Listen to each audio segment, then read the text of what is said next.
Hello all. இந்த வீடியோவில் நம்ம பார்க்க போகிற டாபிக் என்னென்னா ப்ராஃபிட் அண்ட் லாஸ். இப்போ ப்ராஃபிட் அண்ட் லாஸ் அப்படின்னு வரும்போது நமக்கு வந்து அதில் தெரிஞ்சிக்க வேண்டிய டேர்ம்ஸ்லாம் என்னென்னா, ஃபர்ஸ்ட்டு காஸ்ட் ப்ரைஸ் அப்படின்னு ஒன்று இருக்குது.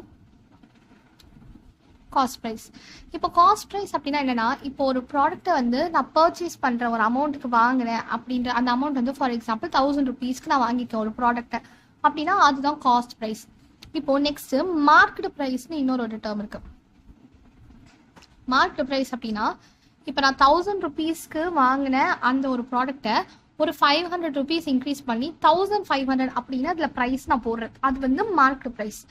இப்போது இதுக்கு வந்து நான் டிஸ்கவுண்ட் வந்து ஒரு 20% அப்படின்னு நம்ம சொல்லிடுறோம். இதோட டிஸ்கவுண்ட் வந்து 20% அப்படின்ட்டு. ஸோ அப்போ எப்படி கால்குலேட் பண்ணுவோம்? இந்த 1500 20% எவ்வளோ அப்படின்னு நம்ம ஃபர்ஸ்ட் கண்டுபிடிப்போம். அப்போ 1500 × 20 டிவைடட் பை 100. ஸோ 0 0 கேன்சல் ஆயிடுச்சுன்னா 300. இந்த 300 நம்ம இதுலேருந்து மைனஸ் பண்ணோம். 1500 மைனஸ் 300 பண்ணோம்னா நமக்கு என்ன கிடைக்கும்? 1200 கிடைக்கும். இப்போ இந்த ப்ரைஸ்க்கு தான் நான் சேல் பண்ணியிருப்பேன் அப்படின்னா இது என்னுடைய செல்லிங் ப்ரைஸ். இது செல்லிங் ப்ரைஸ்.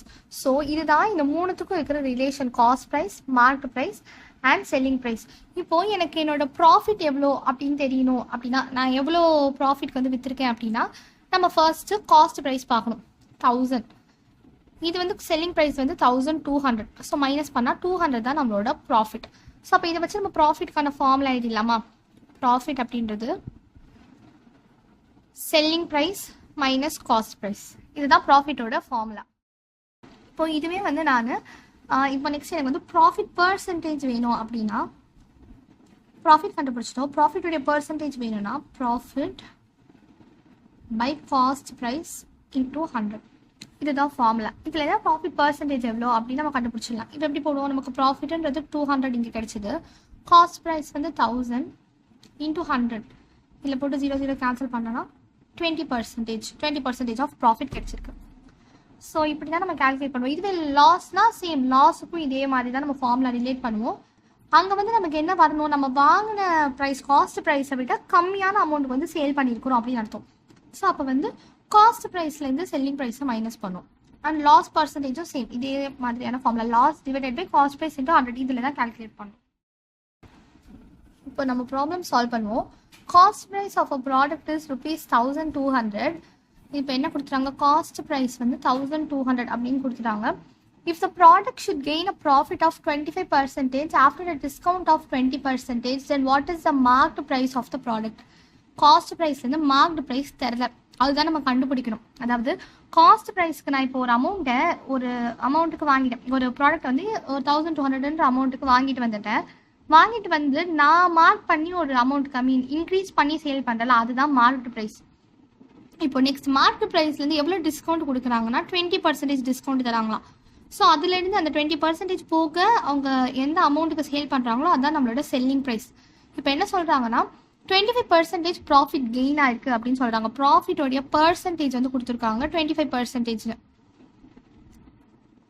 ஸோ நம்ம கண்டுபிடிக்கலாமா? இப்போ 25% ப்ராஃபிட்னா எவ்வளோ வரும்ன்ட்டு காஸ்ட் ப்ரைஸோடைய 25% கண்டுபிடிச்சி அது அகைன் காஸ்ட் ப்ரைஸோடைய ஆட் ஆச்சுன்னா அதான் நமக்கு செல்லிங் ப்ரைஸ். ஆமாவா? போடுமா?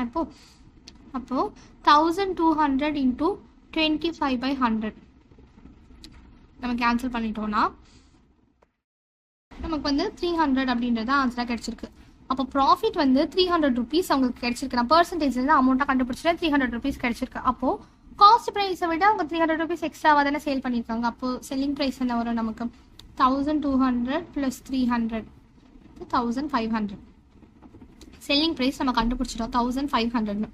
ஓகே, இப்போது மார்க்கெட் ப்ரைஸ்லேருந்து 20% டிஸ்கவுண்ட் ஆனதுக்கப்புறமா வந்த ப்ரைஸ் இது 1500ன்றது. அப்போ 20% டிஸ்கவுண்ட்டுக்கு முன்னாடி என்னவா இருந்திருக்கும்? இது கால்குலேட் பண்ணுறதுக்கு ஒரு ஈஸியான மெத்தட் இருக்குது. நான் வந்து 1500 20% எவ்வளோன்னு கண்டுபிடிச்சி அதை வந்து மைனஸ் பண்ணி அந்த மாதிரி ஸ்டெப்லாம் போடவே வேண்டாம். இப்போ 20% டோட்டலாக பர்சன்டேஜ்னாலே 100. அதில் 20% வந்து போயிடுச்சு. அப்போ பேலன்ஸ் எவ்வளோ இருக்குது? 80 இருக்குதா? ஸோ இது எப்படி பண்ணணும்னா நம்ம அப்படியே ரிவர்ஸில் பண்ணணும் இந்த டெக்னிக்கை.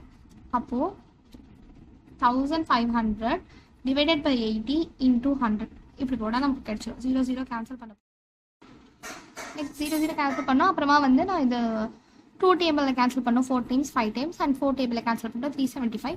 ஸோ நமக்கு இப்போ என்ன பண்ணுவோம் 375 into 5 37 15 80. இதுதான் நமக்கு ஆன்சர். என்னது நம்மளுடைய மார்க்டு ப்ரைஸ் வந்து 1875. அவ்வளோதான். தேங்க்யூ.